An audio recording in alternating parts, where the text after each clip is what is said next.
Ya, pertama ini hadisnya insya Allah yang akan menjadi referensi dan juga pembahasan pada hari ini. Hadisnya satu saja, tapi hadisnya Masya Allah kalau dilihat ya, dari ujung ke ujung, atas ke bawah, kanan ke kiri penuh gitu ya. Ini sebenarnya tulisannya termasuk kecil fontnya, tapi kalau misalnya mau diperbesar lagi itu benar-benar satu halaman. Kalau terjemahannya, versi terjemahannya seperti ini. Nah, biasanya kalau orang-orang pondok, anak pondok, SMP, SMA, biasanya punya pegangan ini, dihafal, dan nanti distorkan kepada ustadz dan ustazahnya, atau nanti dia pelajari juga hadis arba'in. Nah, sekedar bahas sedikit tentang hadis arba'in. Yang pertama, karangannya atau hadis ini dikumpulkan oleh Al-Imam An-Nawawi rahimahullah. Jadi kalau misalnya ada bapak sama ibu ingin mempelajari Islam secara global dari berbagai macam sisi tapi secara global ya, ijmaliyan, maka silahkan beli buku ini ya, atau beli kitab hadis ini. Terjemahan tidak mengapa, dan juga ikuti kajian tentang kitab hadis ini. Atau ini ada syarahnya. Anda punya syarahnya, penjelasannya, karya Syekh Muhammad bin Shalih Al-Utsaimin, namanya Ad-Duraru As-Saniyah ala Syarhi Al-Arba'in An-Nawawiyah. Ad-Duraru As-Saniyah ala Syarhi Al-Arba'in An-Nawawiyah, karya ulama Saudi namanya Syekh Muhammad. Maka sarankan ketika ingin mempelajari Islam secara global gitu ya, biar tahu Islam, maka beli buku ini dan ikuti kajian berkaitan dengan buku ini, kitab hadis ini. Adapun pembahasan kita kali ini hadis yang kedua dalam kitab ini. Oke. Hadisnya ini cukup panjang sebagaimana nanti tadi bilang. Bahkan di sini ini disyarah atau dijelaskan oleh Syekh Muhammad bin Shalih Al-Utsaimin dari halaman 59 sampai halaman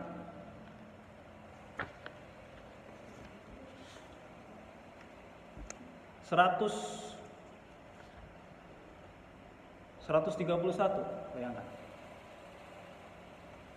59, 131. Berarti sekitar hampir 70-80-an, Masya Allah. Sedangkan kalau misalnya kita lihat hadis-hadis yang lain, itu paling 2 halaman, 3 halaman, 4 halaman, 5 halaman, tidak sampai 10. Tapi ini sampai berapa halaman? Sekitar 80-an. Masya Allah. Berarti apa? Pembahasan tentang hadis ini sebenarnya panjang. Kalau pengen dibahas semua, sebagaimana yang diterangkan oleh Syekh Muhammad bin Shalih Al-Utsaimin, mungkin perlu waktu berbulan-bulan. Tapi nggak bisa.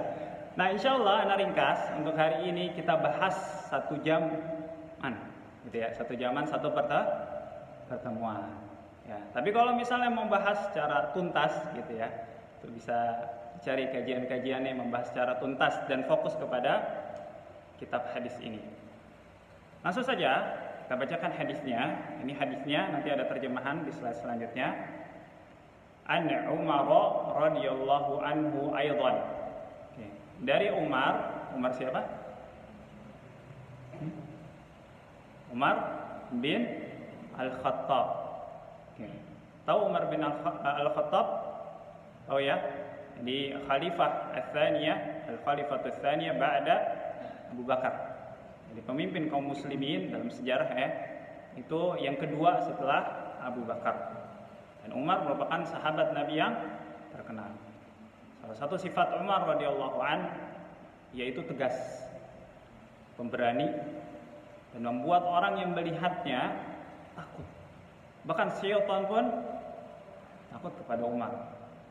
Jelaskan dalam sebuah riwayat bahwasannya ketika ada syaitan yang berada pada satu jalan dan Umar lewat pada jalan tersebut, maka syaitan minggir. Gitu. Lihat sosok Umar. Bukan hanya manusia yang takut kepada Umar, tapi syaitan pun takut kepada Umar. Luar biasa. Tapi kalau kepada kita, ya dia ketemu lagi, gitu. Kepada Umar tidak. Itu Masya Allah, luar biasa.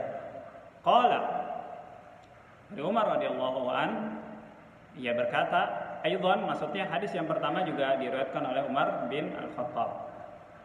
Ia berkata, bainama nahnu julusun 'inda Rasulillah sallallahu alaihi wasallam dzata yaum. Ana baca hadisnya dulu. Ittala'a 'alaina rajulun syadidu bayadis thiyab, syadidu sawadis sya'r, la yura 'alaihi atharus safar wa la ya'rifuhu minna ahad, hatta jalasa ila an-nabiy sallallahu alaihi wasallam fa asnada rukbatayhi ila rukbatayhi wa wada'a kaffayhi ala fakhidayhi wa qala ya Muhammad akhbirni 'anil Islam. Faqala Rasulullah sallallahu alaihi wasallam, al-Islamu an tashhada an la ilaha illallah wa anna Muhammadar Rasulullah wa tuqimas shalah wa tu'tiyaz zakah wa tasuma Ramadan wa tahujjal bait in istata'ta ilaihi sabila. Qala sadaqta. Fa'ajibna lahu yas'aluhu wa yusaddiquhu. Qala fa akhbirni 'anil iman. Qala an tu'mina billah wa malaikatihi wa kutubihi wa rusulihi wal yawmil akhir wa tu'mina bil qadri khairihi wa syarrihi. Qala sadaqta. Qala fa akhbirni 'anil ihsan. Qala an ta'budallaha ka'annaka tarah, fa in lam takun tarah fa innahu yarak. Qala fa akhbirni 'anis sa'ah. Qala mal mas'ulu anha bi'a'lama minas sa'il. Qala fa akhbirni an amaratiha. Qala an talidal amatu rabbataha wa an taral hufata al-urata al-'alata ri'a asy-syai yatatawaluna fil bunyan. Thumma intalaqa falabithtu maliya. Thumma qala ya Umar atadri manis sa'il? Qultu Allahu wa rasuluhu a'lam. Qala fa innahu Jibril atakum yu'allimukum dinakum, rawahu Muslim. Oke, kalau ini anak minta bacakan ya. Terjemahannya boleh? Ya, ganti-gantian boleh. Dari pakai mic-nya.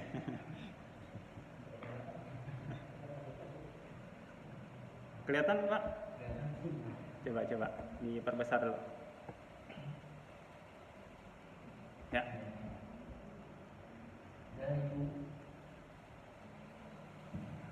Dari Umar radhiyallahu anhu mulai berkata, pada suatu hari ketika kami sedang duduk bersama Rasulullah Shallallahu Alaihi Wasallam, tiba-tiba datang seorang laki-laki berpakaian sangat putih dan rambutnya sangat hitam. Tidak terlihat padanya tanda-tanda bekas perjalanan, dan tidak seorang pun dari kami yang mengenalinya. Tuh, sebentar. Nah. Oke, ini aja ya, Pak. Ya, boleh, Pak. Nah. Kemudian dia duduk di hadapan Nabi Shallallahu Alaihi Wasallam dan mendekatkan lututnya, lalu meletakkan kedua tangannya di atas pahanya. Lalu berkata, wahai Muhammad, jelaskan kepadaku tentang Islam. Nabi Shallallahu Alaihi Wasallam menjawab, Islam itu adalah engkau bersaksi bahwa tiada sesembahan yang berhak diibadahi dengan benar kecuali Allah dan Muhammad adalah utusannya. Engkau menegakkan sholat, menunaikan zakat, puasa, Ramadan dan haji, Baitullah al-Haram. Jika engkau mampu mengadakan perjalanan ke sana. Laki-laki tersebut berkata, engkau benar. Maka kami pun terheran-heran padanya. Dia yang bertanya, dia sendiri yang membenarkan.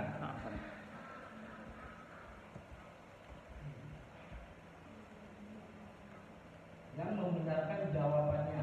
Dia berkata lagi, jelaskan kepadaku tentang iman. Nabi Shallallahu Alaihi Wasallam menjawab, iman itu adalah engkau beriman kepada Allah, malaikat-malaikatnya, kitab-kitabnya, rasul-rasulnya, hari akhir, serta engkau beriman kepada takdir baik dan buruk. Dia berkata, engkau benar. Kemudian laki-laki tersebut berkata, Laki-laki tersebut bertanya lagi, jelaskan kepadaku tentang ihsan. Beliau Shallallahu Alaihi Wasallam bersabda, ihsan adalah engkau beribadah kepada Allah seolah-olah engkau melihatnya, kalaupun engkau tidak bisa melihatnya, sungguh dia melihatmu. Ya. Ya, masih ada gantian boleh?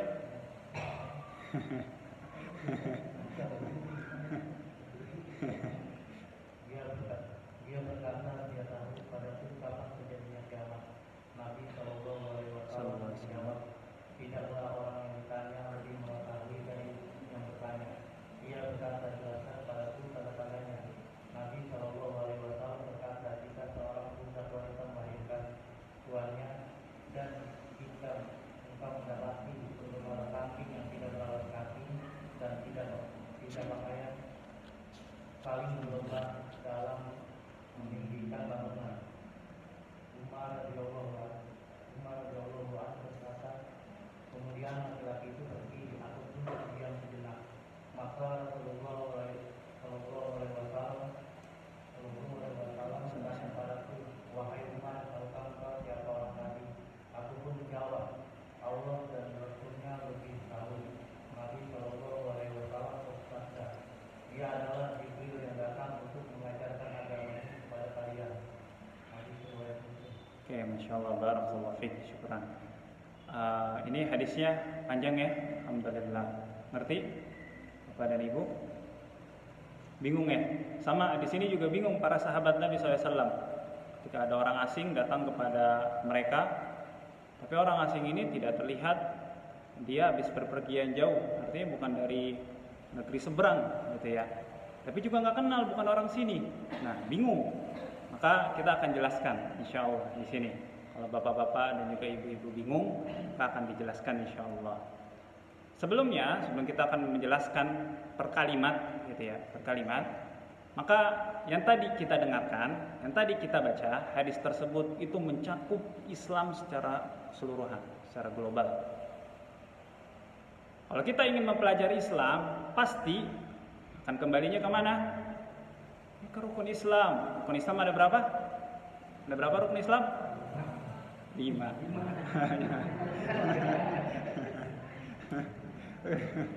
Rukun iman ada berapa?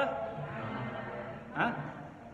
Ada 6. Oke, itu ya, itu pelajaran anak-anak TPA biasanya. Rukun Islam, rukun iman. Akan kembali kepada situ. Semua yang ada di dalam Al-Quran, semua yang ada di dalam hadis Nabi SAW akan kembali kepada 5 rukun Islam dan berapa rukun iman? 6 rukun iman. Atau kembali kepada ihsan. Atau tidak kembali kepada 3 itu, kembali kemana? Hari kiamat. Oke, kepada hari kiamat, kepada akhir zaman. Ya, di akhir zaman sebelum datangnya hari kiamat. Maka akan kembali kepada tema-tema tersebut. Oke. Yang pertama, dari hadis ini kita akan bahas per kalimat insyaallah. Bainama nahnu julusun 'inda Rasulullah sallallahu alaihi wasallam dzata yaum. Pada suatu hari ketika kami sedang duduk-duduk bersama Rasulullah sallallahu alaihi wasallam. Apa faedah dari kalimat ini atau hadis, potongan hadis ini? Faedahnya bahwasannya Rasulullah sallallahu alaihi wasallam itu sangat dekat bersama para sahabatnya. Kalau misalnya raja-raja sekarang atau presiden-presiden sekarang itu memberikan jarak pada rakyatnya, gitu ya, dan kita tidak pernah melihat mereka atau presiden-presiden tersebut. Dan kalau mau melihat pun dijaga, gitu ya. Tapi Rasulullah SAW ada penjaganya, yang menjaga Allah Subhanahu wa Ta'ala. Lihat bagaimana dekatnya para sahabat Nabi SAW dengan Nabi Muhammad. Duduk bersama Nabi. Pernah cerita gini kepada teman-teman kita, pada suatu hari saya sedang duduk-duduk bersama presiden. Pernah? Gimana duduk-duduk? Lagi meeting gitu mungkin. Ya, tapi ini lagi duduk-duduk, artinya sedang ngobrol santai bersama Nabi SAW.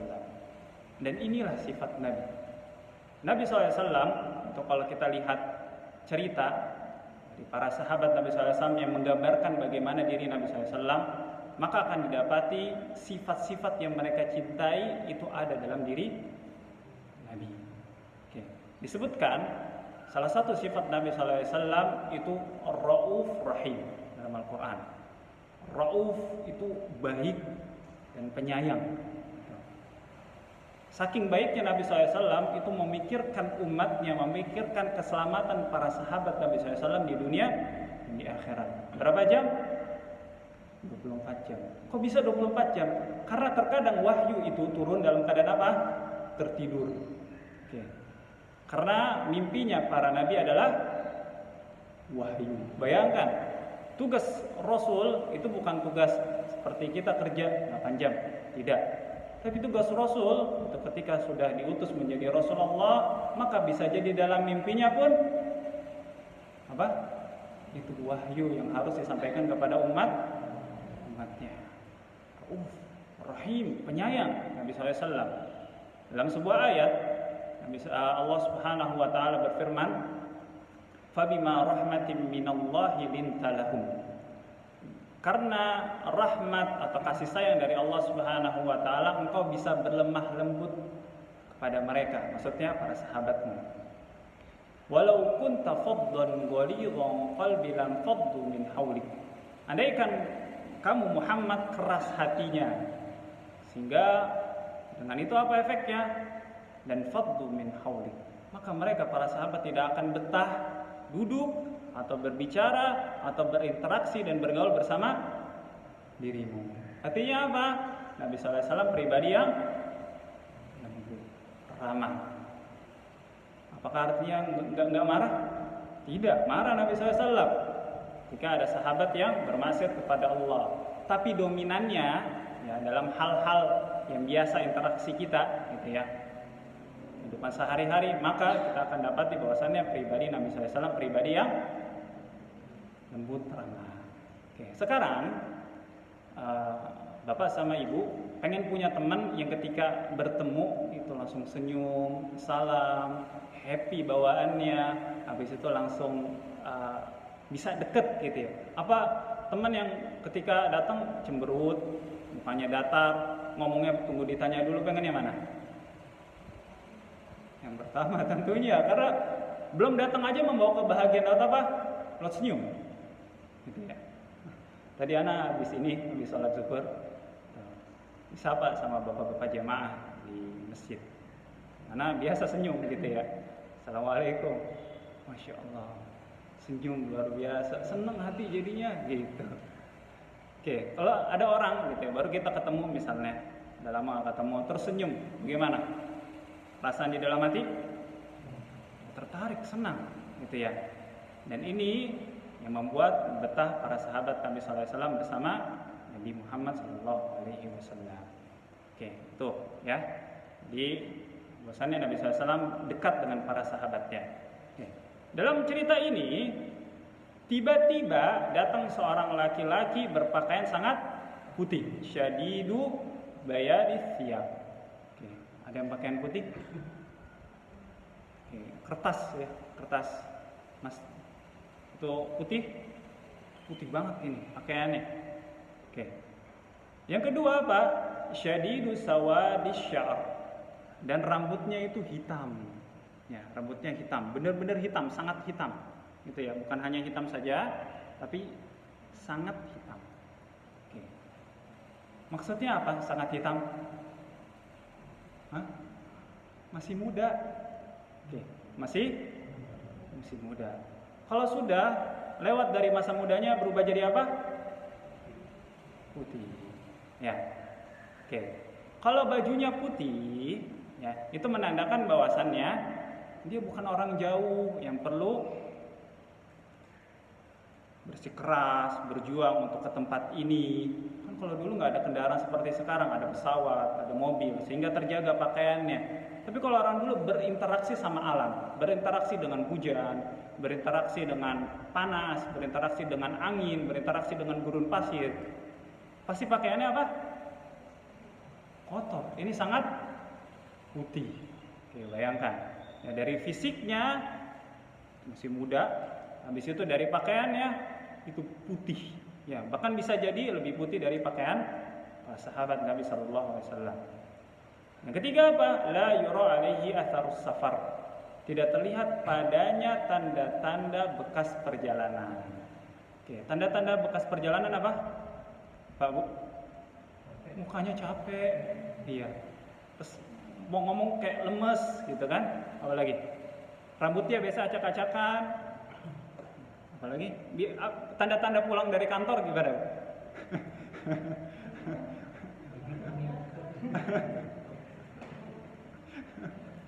Kelihatan nggak? Sama istri Pak, ketahuan nggak habis capek gitu di kantor? Ketahuan, kayak habis capek ya Mas ya? Ketahuan, karena ada tandanya dari mukanya berbeda, raut wajahnya, dari pakaiannya juga berbeda, habis itu dari jalannya juga berbeda, kekuatan tubuhnya berbeda. Tapi ini tidak ada tanda-tanda sama sekali bekas perjalanan. Dia musafir, tidak, gitu ya. Kalau zaman sekarang, gitu ya, pakai motor, pakai mobil, masih ada tanda-tanda.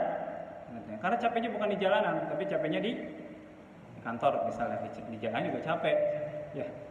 Tapi zaman dulu, ya, itu bukan hanya capek ketika bekerja, tapi di perjalanan pun capek. Oke, lihat lagi. Kemudian ia duduk di hadapan Nabi Shallallahu Alaihi Wasallam. Oke, jadi Nabi Shallallahu Alaihi Wasallam duduk, dia datang dalam keadaan berdiri. Lalu dia ikut duduk bersama Nabi dan para sahabatnya. Dan fa'asnada rukbatayhi ila rukbatayhi. Asnada dalam bahasa Arab itu digini. Ditempelin. Mula siqa, ditempelin gitu. Jadi lutut orang ini itu ditempelkan kepada lutut Nabi sallallahu alaihi wasallam. Oke, bayangkan tanpa salam, tanpa izin. Izin dulu ya? Enggak, ini lagi ngobrol bersama para sahabatnya, lagi duduk-duduk, tiba-tiba orang asing datang gitu. Di situ duduknya dekat bersama Nabi sallallahu alaihi wasallam tanpa izin. Ya gimana itu? Heran? Dari situ aja udah heran. Ini siapa ini orang? Berani banget sama Nabi Allah bersama Rasulullah sallallahu alaihi wasallam. Lalu meletakkan kedua tangannya di atas pahanya. Kedua tangan siapa? Orang ini, ya. Kedua tangan orang ini di atas paha siapa? Bukan. Oke. Ini bukan ihtiram kepada Nabi. Ini bukan adab yang baik kepada Nabi. Misalnya orang ini meletakkan pahanya, ada tangannya di atas paha Nabi, ini bukan adab yang baik. Tapi apa? Meletakkan tangannya, kedua tangannya di atas pahanya sendiri. Gitu. Duduk. Maksudnya apa? Maksudnya ingin memuliakan Nabi Sallallahu Alaihi Wasallam, ingin menanyakan sesuatu lalu mendengarkannya dengan baik. Oke. Lalu ia mulai berkata, seraya berkata, Ya Muhammad, wahai Muhammad. Lihat, lafaznya Ya Muhammad, wahai Muhammad. Dijelaskan oleh Syekh Muhammad bin Shalih Al-Utsaimin, orang-orang Badui, A'rabi kalau dalam bahasa Arab ya, A'rabi. Kalau di dalam Al-Quran itu ada qalatil a'rabu, a'rabiyyu gitu ya, a'rabiyun gitu ya. Orang-orang Badui. Apa itu orang-orang Badui? Orang-orang pedalaman gitu ya. Kalau Madinah sama Mekkah itu kota ya, pusatnya peradaban di negeri tersebut. Oke. Tapi kalau A'rabi itu adalah orang-orang Badui yang pedalaman, hidupnya di desa yang efek atau pengaruh-pengaruh dari luar itu sangat sedikit karena hidup mereka terbatas. Ya, kalau misalnya lihat ya di YouTube misalnya suku Baduy gitu ya, maka hidup mereka tertutup. Apalagi suku Baduy kan ada dua ya, Baduy luar sama Baduy dalam. Oke. Ini orang-orang Baduy pada zaman Nabi SAW itu memanggil Nabi bukan dengan Ya Rasulullah, wahai Rasulullah. Itu ta'zim, panggilan hormat. Tapi memanggil dengan apa? Ya Muhammad, wahai Muhammad. Oke. Ini ta'zim bukan? Bukan. Ya Muhammad, wahai Muhammad. Tapi ini siapa? Malaikat. Oke, nanti akan dijelaskan di akhir, gitu ya. Oke. Ya Muhammad, wahai Muhammad. Para sahabat itu mengira bahwasannya kalau dilihat ini orang Badui, bukan. Pakaiannya bagus, seperti orang-orang kota. Ini juga masih muda. Bukan. Tapi panggilannya ya Muhammad. Ini sesuatu yang membuat heran lagi. Para sahabat Nabi SAW, akhbirni anil Islam. Ternyata orang ini itu ingin bertanya kepada Nabi SAW. Pertanyaan yang pertama, kabarkanlah kepadaku tentang Islam. Maka kata Nabi SAW apa? Yang pertama, Islam itu adalah engkau bersaksi bahwa tiada sesembahan yang berhak diibadahi dengan benar kecuali Allah, dan Muhammad adalah utusannya. Ini disebut apa? Syahadatain atau syahadatan, 2 kalimat syahadat. Disebutkan rukun Islam yang pertama adalah 2 kalimat syahadat. Kenapa tidak dipisah? Rukun Islam yang pertama adalah syahadat alla ilaha illallah, yang kedua syahadat anna Muhammadar Rasulullah. Kenapa tidak dipisah? Tapi dijadikan 2 kalimat itu menjadi 1 rukun. Kenapa? 2 kalimat syahadat. Kalau sholat, puasa dipisah? Bisa. Kenapa 2 kalimat syahadat? Tidak dipisah. Padahal ini Allah, ini nabinya, makhluk. Karena di dalam agama, di dalam Islam, 2 hal ini tidak bisa pisahkan. Ketika kita beribadah kepada Allah, maka tidak bisa kita beribadah kecuali dengan syariatnya Nabi Muhammad SAW. Maka tidak akan bisa dipisahkan. Makna antashhada an la ilaha illallah, makna la ilaha illallah, alhamdulillah, telah kita bahas di bahasan tauhid ya, jelas ya. Maksudnya makna la ilaha illallah adalah seseorang tidak beribadah kecuali hanya kepada Allah Subhanahu wa taala. Dan yang kedua, menafikan ibadah kepada selain Allah Tabaraka wa taala. Adapun makna Muhammad Rasulullah apa? Berittiba. Tahu ittiba? Mengikuti. Oke.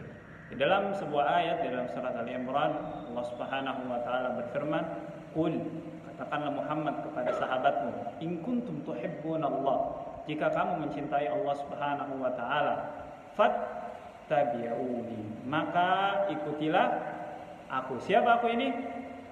Muhammad Rasulullah sallallahu alaihi wasallam. Yuhibbukumullah wa yaghfir lakum dzunubakum. Oke. Jadi kalau kita cinta kepada Allah Subhanahu wa taala dan ingin Allah mencintai kita, apa caranya? Mengikuti petunjuk Nabi sallallahu alaihi wasallam. Oke. Makna syahadat anna Muhammadar Rasulullah artinya kita mempelajari sunnah Nabi.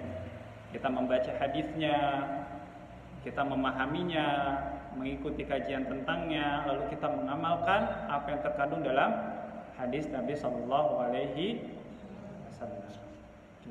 Karena ada orang yang mengaku mencintai dan menjadi pengikut Nabi sallallahu alaihi wasallam, tapi ternyata tidak mengikuti Nabi sallallahu alaihi wasallam. Cinta yang ia ucapkan hanya sebatas di mulut, tapi tidak sampai apa? Perbuatan. Ada orang-orang yang mengaku cinta kepada Nabi, tapi ternyata amalannya bukan amalan Nabi Shallallahu Alaihi Wasallam. Dia senang dengan budaya-budaya Barat, senang mempelajari filsafat-filsafat yang menyesatkan, senang ikut lifestyle Barat. Terus favoritnya juga bukan favorit orang-orang Islam, para sahabat Nabi. Favoritnya bukan Nabi Muhammad SAW. Tidak dipelajari pula sejarahnya seperti apa. Tapi yang lebih menjadi ketertarikan dirinya apa? Bagaimana Kim Un gitu ya, hidupnya gimana, disimpan fotonya, lalu dijadikan idola, diikuti gaya rambutnya, habis itu diikuti gaya hidupnya dan sebagainya. Ada, ya. Kayaknya perempuan ya, laki-laki ada kayak gitu nggak? Ada juga. Yang biasanya muda-muda yang tahu. Ada nggak? Hah? Kalau Ana nggak tahu, jujur. Hah? Kalau Ana sendiri kenapa tahu perempuan? karena ada di pondok ya, anak ngajar di pondok. Terus ada ketahuan santri perempuan itu bawa itu ke pondok, foto-fotonya lengkap. Siapa ini? Ada namanya gitu. Dan dia tahu sebenarnya itu dilarang karena disita. Jadi tahu, oh ternyata santri perempuan suka sampai dibawa foto-fotonya.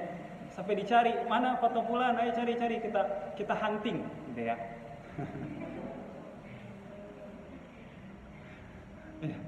Maka na'udzubillah, na'udzubillah.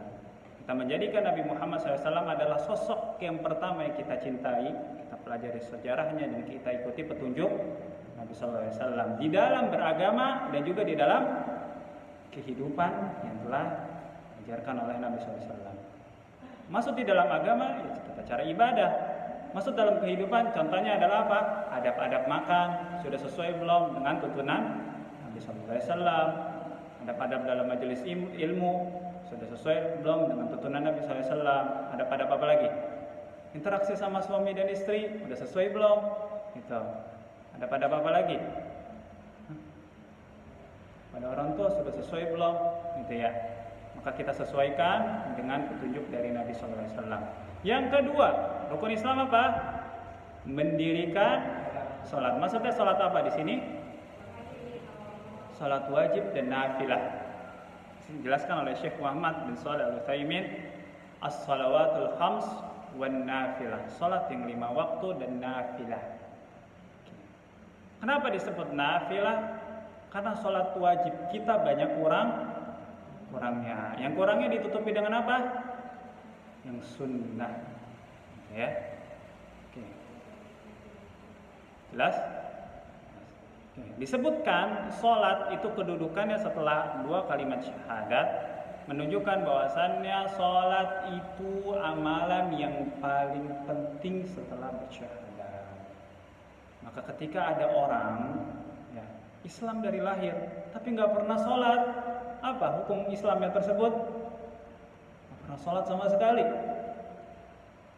Ada loh, puasa enggak, sholat enggak, mempelajari Islam juga enggak, masih Islam. Ini kita nggak berbicara tentang orang yang kadang sholat, kadang tidak, gitu. Ini nggak sholat sama sekali. Kalaupun sholat itu semaunya. Islam atau tidak? Rukunnya hilang nih yang kedua. Setelah 2 kalimat syahadat, apa? Tidak Islam. Oke, itu sepakat para ulama. Orang yang meninggalkan sholat nihaiyan secara mutlak, gitu ya, tidak pernah melaksanakan sholat, maka dia tidak dianggap Islam. Maka ketika dia meninggalkan sholat secara keseluruhan, tandanya apa? Syariat Islam yang lainnya tidak akan dijalankan. Benar? Benar. Ya, percaya aja, lihat. Gitu ya, orang-orang yang sering meninggalkan sholat, apakah dia memakai hijab dengan baik? Apakah dengan orang tuanya baik? Apakah dia mempelajari agama juga? Karena rasa tidak. Oke. Itu rukun Islam yang kedua. Yang ketiga apa? Az-zakah. Apa itu zakah? Mengeluarkan harta bagi siapa? Bagi orang kaya. Ya. Kalau di dalam Islam ada zakat, tapi kalau di dalam negara sekarang ya, sebagai negara ada namanya pajak. Gitu. Pada zaman Nabi SAW itu diberlakukan di dalam negara itu az-zakat. Harta sebenarnya sisa dari orang-orang kaya, karena orang-orang kaya itu punya harta yang diendapkan biasanya untuk investasi, untuk apa namanya, untuk sekedar jaga-jaga aja, itu pasti ada, gitu ya. Diambil dari orang kaya, disalurkan kepada orang yang membutuhkan, bukan kepada jalan, bukan, tapi kepada orang yang membutuhkan terlebih dahulu. Oke. Kalau kita lihat di dalam Al-Quran ada berapa orang-orang yang berhak menerima zakat? Yang pernah dulu belajar? 8. Oke, 8. Siapa itu? Salah satunya orang fakir dan miskin. Siapa orang fakir? Orang yang gak punya harta sama sekali, gak punya rumah, habis itu tidak punya pekerjaan, itu orang fakir. Orang miskin apa? Dia punya harta, tapi hartanya itu tidak mencukupi untuk kebutuhan sehari-hari. Selalu minus, ngutang setiap bulan. Itu orang miskin. Ini bukan utang-utang yang tambahan ya, maksudnya pengen beli mobil nih, ngutang, di HP nih ngutang. Itu bukan. Kadang dia orang sebenarnya kaya gitu, tapi hobinya ngutang gitu. Bukan. Tapi untuk kebutuhan sehari-hari pun ngutang gitu. Orang-orang miskin. Oke. Salah satunya apa lagi? Ya, orang Ibnu Sabil namanya. Orang musafir kehabisan bekal, lalu berhak diberikan zakat sehingga dia bisa pulang ke tempat tinggalnya dan lain sebagainya. Itu zakat. Ya. Zakat ini ya itu ada nisabnya. Jadi kita punya harta dan nisabnya itu, dan zakat ini terbagi macam-macam. Ada zakat hewan ternak, zakat perkebunan, habis itu ada zakat harta. Ya, maka itu dibahas dalam muamalah. Oke, selanjutnya rukun Islam yang keempat apa? Saum Ramadan. Ini yang wajib atau yang sunnah? Yang wajib disebutkan Ramadan. Oke, saum wa tasuma Ramadan. Maka terus yang kelima apa? Yang kelima, pergi haji in istata'ta wa tahujjal baita in istata'ta. Kamu pergi haji jika kamu mampu. Mampu ini artinya apa? Artinya adalah kamu mampu secara fisik dan kamu mampu secara finansial, mal, harta. Kalau mampu fisik, Anda juga mampu. Tapi secara harta, ya Allah alam gitu. Walaupun mampu gitu ya, daftar reguler berapa tahun? Berapa? 50? Masih hidup nggak dok? Allah alam gitu ya. Oke, 50 tahun ya. Sekarang anak mau nanya nih, ini masih pembahasan, cuman agak terempet dikit ke yang lain. Oke. Kalau misalnya orang berhaji, dia mampu untuk daftar haji, kan dia ada dana minimal ya.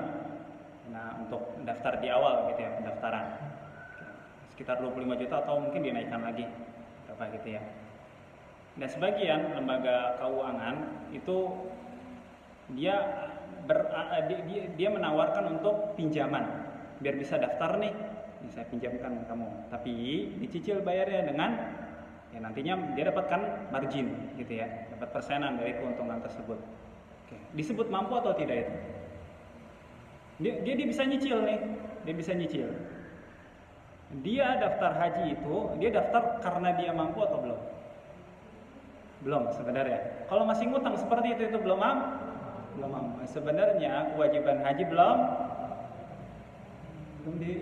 diwajibkan kepada orang tersebut. Maka jangan paksakan. Sampai ada ngutang terus ngutang lagi karena nggak bisa bayar. Itu jadi bunga dan sebagainya. Naudzubillah. Pengennya beribadah haji, ibadah yang agung, rukun Islam yang kelima, tapi dengan cara yang salah, dengan dosa, ya, bukan pinjaman ribawi. Oke. Itu 5 rukun Islam. Mohon dihafal. Yang pertama apa? 2 kalimat. Yang kedua, yang ketiga, yang keempat, puasa yang kelima. Oke, 5 rukun Islam ini telah kita sempurnakan atau belum? Salatnya gimana? Alhamdulillah. Salatnya yang bapak-bapak 5 waktu di masjid.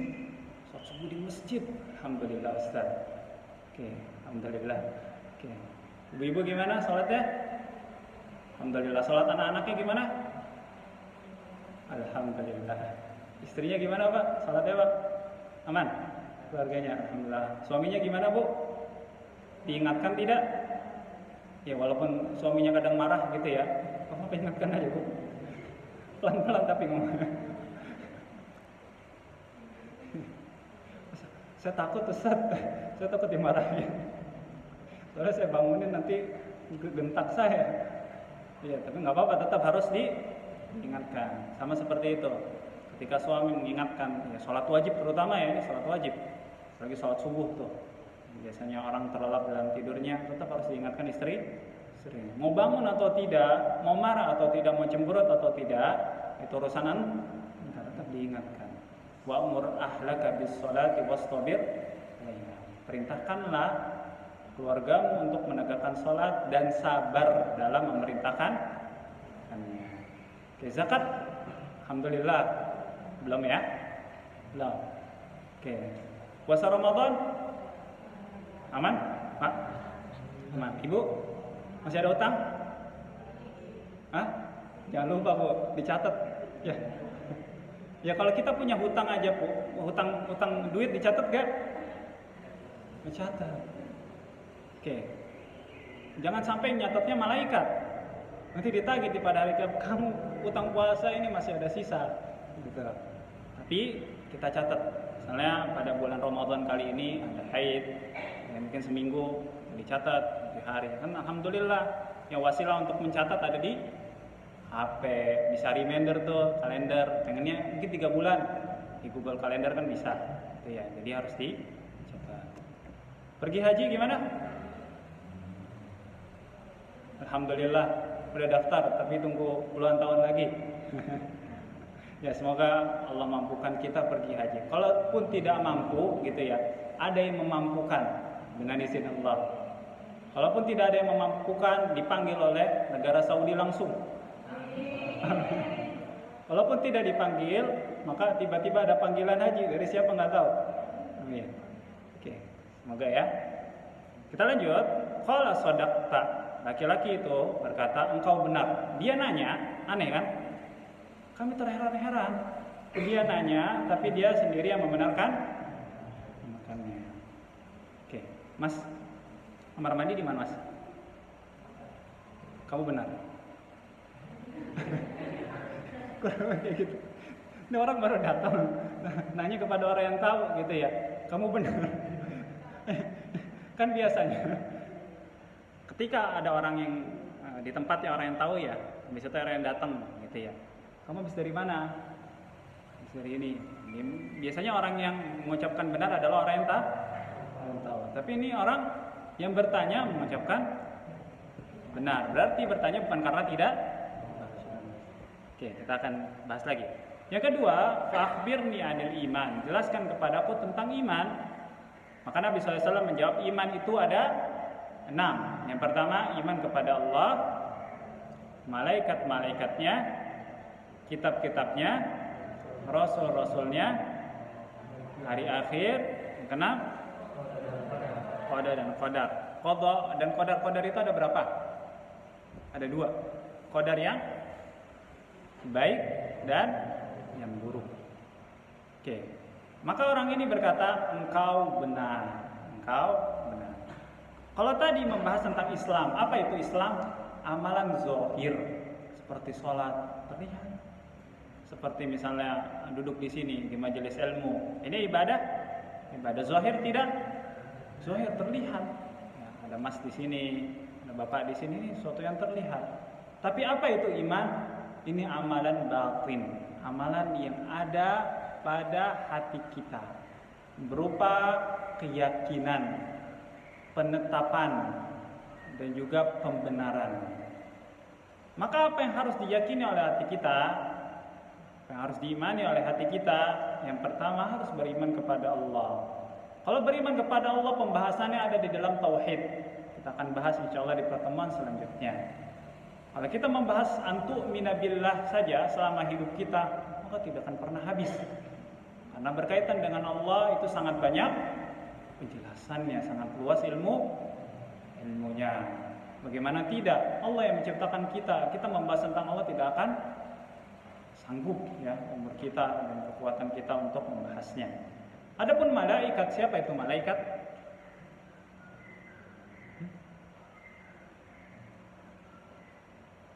Oke, malaikat. Makhluk Allah itu secara garis besar ya, ada namanya jin. Siapa itu jin? Allah ciptakan dari apa? Dari api. Oke. Terus siapa? Saingannya? Manusia. Saingannya dia, hati-hati. Hati-hati. Ya, saingannya manusia. Minal jinnati wan nas. Itu ada dua tuh, jin dan manusia. Hidup dalam lingkungan yang sama. Mereka melihat kita, tapi kita tidak melihat mereka. Ini salah satu referensi aja, bahwasannya ketika kita tidak melihat jin di dunia, jin melihat kita nanti di hari kiamat terbalik. Jin yang masuk surga, jin yang baik, itu tidak akan melihat manusia dan kita bisa melihat jin. Masya Allah. Oke. Terus apa lagi? Siapa lagi? Malaikat. Apa bedanya malaikat, jin dan juga manusia? Malaikat itu terbuat dari cahaya, terbuat tidak punya syahwat dan hawa nafsu. Kerjanya apa? La ya'sunallaha ma amarahum wa yaf'aluna ma yu'marun. Ketika Allah memerintahkan sesuatu, ia tidak bermaksiat durhaka. Tidak, ya Allah, saya ada kerjaan. Nah, itu manusia. Salat tidak antar aja kan bisa waktunya panjang. Itu siapa? Manusia. Kalau malaikat, wahai malaikat, sampaikan wahyu ini malaikat Jibril kepada Muhammad. Tunggu dulu, sahabat. Apa kayak gitu? Tidak, itu manusia. Ya, tidak punya syahwat ke situ. Ketika Allah memerintahkan sesuatu, maka ia jawab, ya, langsung. Dan patuh. Ya, jadi salah satu ciri khas malaikat adalah ma amarahum wa yaf'aluna ma yu'marun wa yaf'aluna ma amarahum wa yaf'alu ma yu'marun wa yaf'aluna ma yu'marun. Mereka melakukan apa yang diperintahkan. Apa ini namanya? Ta'ah. Setaat manusia pasti ada maksiat. Coba bayangin orang yang paling baik dalam hidup, Bu, sama Bapak. Oke. Punya kekurangan? Kayak malaikat tidak punya kekurangan. Semua itu ditaati. Maka perintah Allah ditaati. Apa kewajiban kita kepada para malaikat? Mengimani mereka. Mengimani bahwasannya mereka ada. Mengimani bahwasannya mereka itu beribadah kepada Allah. Jadi kerjaan malaikat itu beribadah. Di langit-langit, apa itu makhluk langit siapa? Para malaikat. Bahkan jarak mereka itu sangat dekat. Dan mereka sujud dan beribadah kepada Allah Subhanahu wa ta'ala. Oke, selanjutnya kitab-kitabnya. Contoh kitab-kitabnya apa? Taurat, Zabur, Injil, Al-Quran. Mana yang paling mulia? Kenapa? Semuanya kalamullah, bukan perkataan Allah. Iya. Tapi kenapa Al-Quran paling mulia? Karena Al-Quran itu melengkapi kitab-kitab syariat sebelumnya. Karena Al-Quran itu tidak akan bisa diubah oleh siapa? Sedangkan kitab-kitab sebelumnya tidak Allah janjikan untuk dijaga. Maka syariat-syariat Yahudi, terbentuklah Zionis dan lain sebagainya, itu syariat yang apa? Telah diubah. Ya. Syariat agama Nasrani itu telah diubah. Tahu agama Nasrani sekarang di mana kebanyakan? Eropa. Eropa memakan daging khinzir, babi. Kenapa kok bisa? Padahal Allah mengharamkan kepada semua umat. Karena diubah. LGBT banyak di mana? Di Eropa. Agama mereka apa kebanyakan? Nasrani. Kok bisa? Diubah lagi. Itu ada kasusnya, ada sejarahnya seperti itu. LGBT, seks bebas dan sebagainya. Itu semua dilarang oleh semua agama. Agama samawi ya, agama yang diturunkan dari langit dilarang. Tapi tidak terjaga. Tapi kalau orang Islam apa? Kalau ada yang merubah, maka ada orang lain yang mengingat. Maka syariat ini terjaga. Ya, selanjutnya rasul-rasulnya. Jumlah para rasul berapa? 300-an. Jumlah para nabi berapa? 100 ribuan. Jumlah para nabi yang 25 itu apa? Yang diceritakan kepada kita. Dan banyak yang belum diceritakan kepada kita semua. Oke. Dan hari akhir serta engkau beriman kepada takdir baik dan buruk. Oke, sekarang berkaitan dengan takdir. Apa itu takdir? Ketentuan Allah. Apalagi? Apa makhluk yang Allah ciptakan pertama kali? Pena. Lalu apa yang Allah perintahkan kepada pena tersebut? Tulislah kejadian yang akan terjadi di langit dan juga di bumi. Maka pena tersebut dan menuliskan pena tersebut dengan izin Allah, dengan perintah Allah, itu sebelum langit dan bumi diciptakan 50.000 tahun. Maka yang pertama diciptakan apa? Skenario hidup manusia. Itu namanya takdir. Maka bapak-bapak dan ibu-ibu ada di sini, anak ada di sini, anak mengucapkan sesuatu, memberikan kajian di sini, ini semua sudah ditakdirkan oleh Allah Subhanahu wa taala. Oke. Kalau kita mengimani takdir tersebut, apakah kita tidak berusaha sama sekali karena semua sudah ditentukan? Harus berusaha. Oke. Anak mau minum, tapi tangannya nggak mau ke sana, bisa minum? Nggak bisa. Tapi sesuai takdir nggak? Jangan salah memahami takdir, karena ada orang-orang yang salah dahulu memahami takdir. Ada dua yang salah memahami takdir. Yang pertama, semua kita manusia itu telah ditentukan takdirnya dan tidak bisa berbuat apa-apa. Udah takdir. Tapi kayak gini, kehendak manusia bukan? Kehendak manusia. Oke, tapi orang ini, kelompok ini mengatakan bahwasannya semua ditentukan oleh takdir. Buat apa saya beramal? Semua yang telah ditentukan, saya akan masuk neraka atau surga. Buat apa beramal, Bu? Pak? Kata Nabi SAW, malu, beramal saja. Kalian punya usaha. Dan saya, Nabi SAW itu mengajak kalian kepada kebaikan. Itu butuh usaha atau jalan sendiri? Gitu. Enggak mungkin. Ya.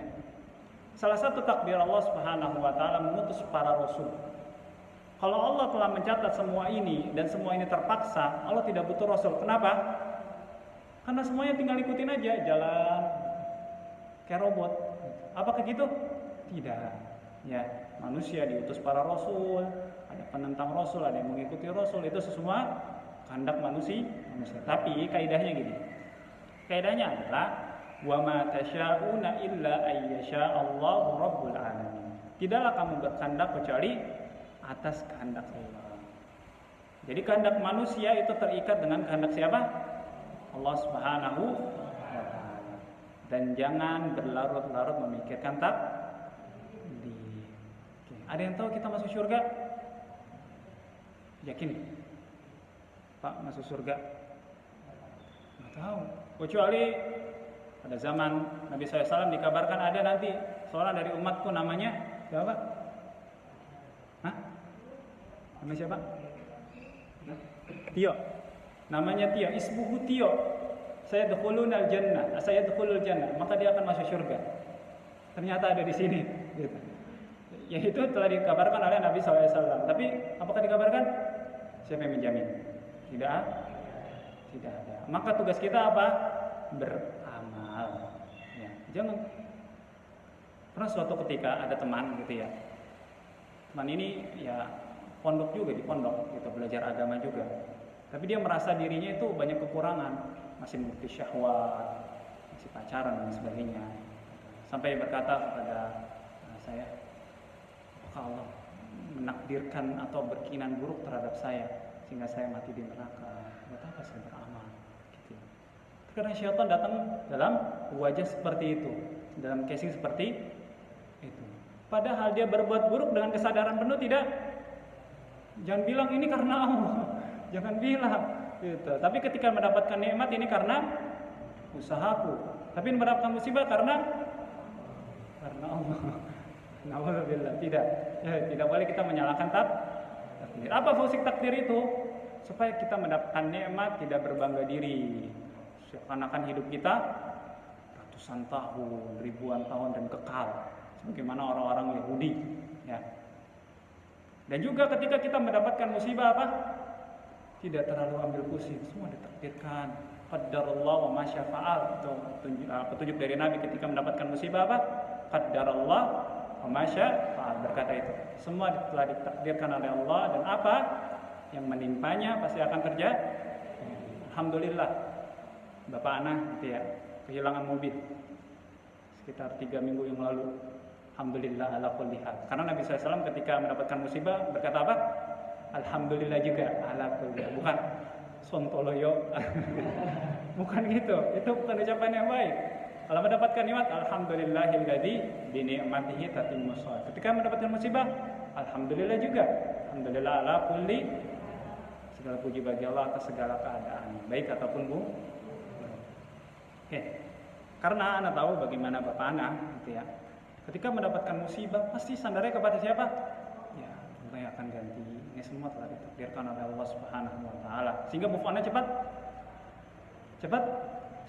Tapi kepada orang yang tidak percaya terhadap Tuhan, apalagi takdir ya, gimana? Hidupnya hancur, gagal. Ini kan beli capek belinya, nyicil lagi, diomelin istri lagi pas nggak bisa bayar, gitu ya. Nah, itu udah jadi ini sendiri, pikiran-pikiran pasti itu ada. Maka tidak jarang orang-orang yang tertimpa musibah dari orang-orang yang tidak percaya agama itu bunuh diri. Tapi kita tidak. Oke, qol sadaqta, engkau benar. Selanjutnya, Islam itu derajat muslim yang paling rendah. Yang kedua apa? Iman. Oke, kalau sudah sampai derajat iman, ini derajat para sahabat Nabi SAW. Oke, disebutkan dalam surat Al-Hujurat, ada orang Arab Badui yang berkata kepada Nabi SAW, diabadikan dalam Al-Quran, qalatil a'rabu amanna. Orang-orang ada Arab Badui datang kepada Nabi seraya berkata, aku telah beriman wahai Rasulullah. Kata Allah Subhanahu wa taala, katakanlah wahai Muhammad, qul lam tu'minu walakin qulu aslamna. Kalian itu belum beriman, tapi katakanlah kami telah Islam. Ini menandakan bahwasannya derajat Islam lebih rendah dengan derajat iman. Udah beriman, Pak? Udah beriman? Yakin? Belum. Ya. Karena kalau Islam amalan zahir terlihatnya bagus. Ya. Tapi kalau ibadah ya benar-benar ikhlas, benar-benar mengharap pahala Allah, benar-benar ditujukan kepada Allah Subhanahu wa taala, maka itu iman dan derajatnya lebih tinggi dibandingkan Islam. Maka ada yang lebih tinggi dari dua itu apa? Al-ihsan. Orang ini bertanya kepada Nabi SAW, maka Nabi SAW berkata, anta budallah ka'annaka tara. Ihsan itu kamu beribadah kepada Allah seakan-akan engkau melihat Allah. Bisa melihat Allah? Hah? Sekarang kita di dunia bisa melihat Allah atau tidak? Tidak bisa. Nabi Musa ingin melihat Allah, maka kata Allah apa? Lihatlah kepada gunung tersebut. Maka gunung tersebut apa? Hancur. Tidak bisa melihat Allah. Mata manusia selama di dunia itu tidak bisa melihat Allah. Tidak akan sanggup, mata kita terbatas. Melihat matahari bisa? Siang bolong? Bisa. Melihat Allah tidak bisa. Bisa lebih bersinar dari itu. Tapi di akhirat, wujuhu yawma idin nadhirah. Pada hari itu wajah-wajah berseri gembira ila rabbiha nadhirah, melihat wajah Rabbnya. Kita melihat Allah Subhanahu wa taala bisa di akhirat. Oke. Kalau kamu tidak bisa melihat Allah, maka ketahuilah bahwasannya Allah itu melihat dirimu. Oke. Maksudnya apa ini? Derajat ihsan adalah pertama mengumpulkan antara Islam dan iman. Mengumpulkan amalan zahir dan amalan batin. Anta budallah, kamu beribadah kepada Allah, ini amalan apa? Zahir yang terlihat. Ya. Ka'annaka tara, seakan-akan kamu melihat, ini amalan apa? Amalan iman, amalan hati. Nah, barang siapa yang setiap beribadah sudah mengumpulkan dua ruh tersebut, ruh zahir semangat, ya terlihat semangat dalam ibadah. Yang kedua, imannya kuat banget, luar biasa. Ketika salat Allahu Akbar, itu bayangkan bahwasannya Allah melihatnya. Allah berada di atas arsy, Allah Maha Besar, sedang beribadah kepada Allah Subhanahu wa taala. Setiap salat ada ruh tersebut. Hah? Apa ruh biasa saja? Maksudnya ruh itu kayak sesuatu di dalam jiwa yang biasa aja. Allahu Akbar. Kosong aja, hafalan saja. Kayak anak-anak melafazkan lafaz-lafaz salat. Apakah seperti itu? Tidak. Ya, tidak. Tapi orang-orang yang muhsin, orang-orang yang mempunyai sifat ihsan, maka dia beribadah kepada Allah ikhlas karena Allah, dan juga dengan petunjuk Nabi SAW. Jadi syarat ihsan itu ada dua. Pertama ikhlas, yang kedua ittiba. Niatnya itu karena Allah Subhanahu wa taala. Niatnya karena Allah maksudnya apa? Mengharap ridha Allah, apalagi mengharap ganjaran dari Allah Subhanahu wa taala, dipalingkan dari azabnya, dari hukumannya dan lain sebagainya. Maksud ittiba apa? Syariatnya di dalam beribadah mengikuti syariat Nabi Muhammad sallallahu alaihi wasallam. Derajat ihsan ada dua. Yang pertama, dia benar-benar seperti melihat Allah. Artinya Allah benar-benar hadir di dalam dirinya. Yang kedua, derajat yang lebih rendah apa? Dia tidak bisa menghadirkan itu semua, tapi dia bisa menghadirkan bahwasannya Allah melihatnya. Kita udah sampai derajat mana? Yang pertama atau yang kedua? Udah sampai sholat khusyuk nggak? Nggak merasa kehadiran orang lain kecuali dirinya dengan Allah. Sudah sampai situ? Belum. Tapi kalau sudah sampai situ, sampai sholat tahajud nangis-nangis, orang-orang soleh dahulu, maka itu derajat ihsan yang paling tinggi, luar biasa. Oke, yang selanjutnya, ini anak percepat ya. Dia berkata, beritahu kepadaku tentang kapan terjadinya hari kiamat. Nabi Muhammad SAW menjawab, tidaklah orang yang ditanya lebih mengetahui dari yang bertanya. Maksudnya apa? Nabi Muhammad tidak mengetahui kapan terjadinya hari kiamat. Hari kiamat dahulu diramalkan tahun berapa? 2012. Benar? Tidak. Maka orang yang meramalkan kapan terjadi hari kiamat itu seakan-akan mengaku lebih pintar dibandingkan Nabi. Ketika ditanya kapan terjadi hari kiamat, kata Nabi, yang ditanya tidak lebih mengetahui dibandingkan yang bertanya, yaitu malaikat Jibril. Ya udah, jelaskan tanda-tandanya wahai Rasul. Gitu. Nabi Muhammad SAW bersabda, jika seorang budak wanita melahirkan tuannya. Apa tuh? Jika seorang budak wanita melahirkan tuannya. Apa itu maksudnya? Maknanya ada dua.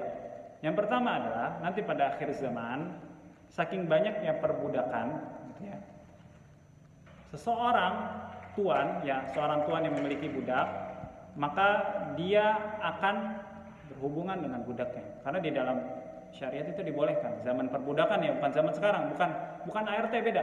ART bukan budak. Ya, budak itu benar-benar diperjualbelikan, gitu ya. Belum merasakan? Belum. Nanti di akhir zaman ada. Pada saatnya perbudakan kembali muncul, gitu.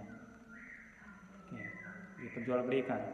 Dan ketika melahirkan dia punya anak dari mana? Hubungan antara dirinya dan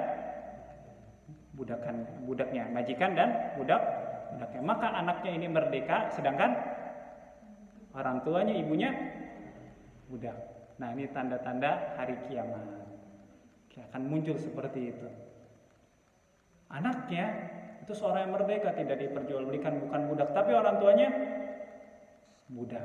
Itu tanda-tanda hari kiamat. Atau yang kedua, maknanya adalah nanti pada akhir zaman banyak orang-orang, seorang anak yang durhaka kepada orang tuanya, sehingga seakan-akan derajat anak ini lebih agung dan seperti majikan sifatnya kepada orang tuanya.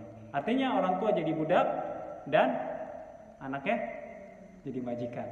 Sudah muncul sinetron diikuti oleh anak-anak zaman sekarang. Alhamdulillah. Tanda yang kedua, tanda hari kiamat ini coba dicek, udah muncul belum tandanya nih? Oke.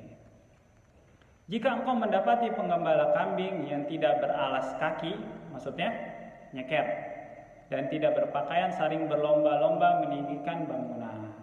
Ketika Nabi SAW bersabda tentang hal ini berada di mana? Di Arab. Sekarang lihat di Uni Emirat Arab, gunung-gunung tinggi tidak? Tinggi di Saudi. Zam-Zam Tower tinggi. Itu lomba-lomba dari mana? Sudah muncul dari orang-orang pedalaman jauh, orang-orang Saudi pedalaman, lalu mereka berduyun-duyun datang ke kota, lalu membuat bisnis di sana sehingga dia memiliki gedung-gedung yang tinggi. Para sahabat ketika dikabarkan seperti itu, kok bisa? Gitu ya. Karena mereka tahu, karena derajat orang-orang desa itu biasanya ya, dari segi thaqafah, akademis itu jauh lebih rendah dibandingkan orang-orang kota. Tapi kok bisa seperti itu? Dan terjadi pada zaman sekarang dan akan terjadi seterusnya. Tsumman talaqa falabithtu maliyan. Umar berkata, kemudian laki-laki itu pergi, aku pun terdiam sejenak. Maka Rasulullah SAW bertanya kepadaku, wahai Umar, tahukah engkau siapa orang tadi? Aku pun menjawab, Allah dan Rasulnya lebih tahu. Ketika para sahabat ditanya oleh Nabi SAW, tahu enggak? Gitu. Sering berkata apa? Allah dan Rasulnya lebih tahu. Ini menunjukkan apa? Adabnya para sahabat Nabi kepada Nabi Muhammad. Apakah kamu tahu, wahai Umar? Aku tahu. Dia bukan orang sih, dijelaskan. Oh ya udah tahu deh. Padahal salah gitu, tapi karena kepanjangan ngomongnya jawabnya, jadi malas jelasin. Pernah kayak gitu nanya, lama banget. Padahal nggak maksudnya cuman biar ini aja, biar dia fokus gitu ya. Tapi ternyata dia yang ngambil alih pembicaraan. Jadi mau jawab enggak, ya. Tapi kalau para sahabat Allahu wa rasuluhu a'lam. Kalau benar-benar tidak tahu. Kalau kita sekarang Nabi Muhammad sudah tidak ada, bagaimana? Allah wa rasuluhu a'lam. Allah dan Rasulnya yang lebih tahu. Maksudnya, kalau dahulu para sahabat ketika ditanya Nabi, dan Nabi ada pada saat itu, Allah dan kamu lebih tahu, gitu kan maksudnya. Tapi kalau sekarang Allahu a'lam, Allah yang lebih mengetahuinya. Maka Nabi SAW menjawab, dia adalah Jibril, atakum yu'allimukum dinakum, yang datang kepada kalian dan mengajarkan perihal agama kalian. Jadi laki-laki tersebut yang orang-orang pada keheranan siapa? Malaikat Jibril. Berarti malaikat bisa berwujud manusia. Pernah didatangi malaikat berwujud manusia? Tidak. Para nabi yang pernah. Atau sebagian orang-orang soleh dulu pernah didatangi oleh malaikat dalam bentuk manusia. Kalau dalam bentuk manusia, maka akan dalam bentuk manusia yang sempurna, fisiknya dan keadaan pakaian dan sebagainya, semua yang sempurna. Gitu. Dan akan datang dengan ucapan dan juga perkataan yang sempurna. Fungsinya apa? Malaikat Jibril datang kepada para sahabat, mengajarkan kepada mereka agama mereka. Jadi agama kita ini tercakup dalam hadis ini, dan hendaknya kita mempelajari terus perincian dari hadis ini. Dan anak datang ke sini untuk mengajarkan hadis ini untuk apa? Sebagaimana Jibril mengajarkan kepada para sahabat, anak ingin mengajarkan perkara agama ini secara mujmal, secara global kepada bapak-bapak dan juga ibu-ibu semuanya. Cukup insyaallah, karena juga mati lampu beneran. Alhamdulillah. Ada pertanyaan? Nah, izin minum ya.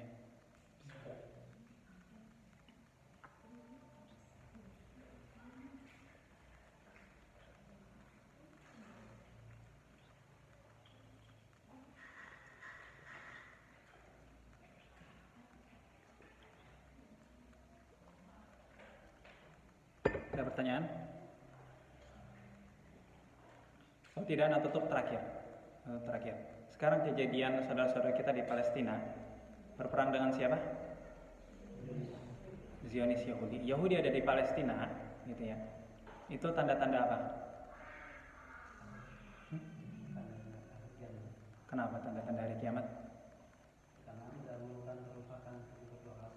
Kedua kali. Terus Yahudi akan menjadi pengikut siapa?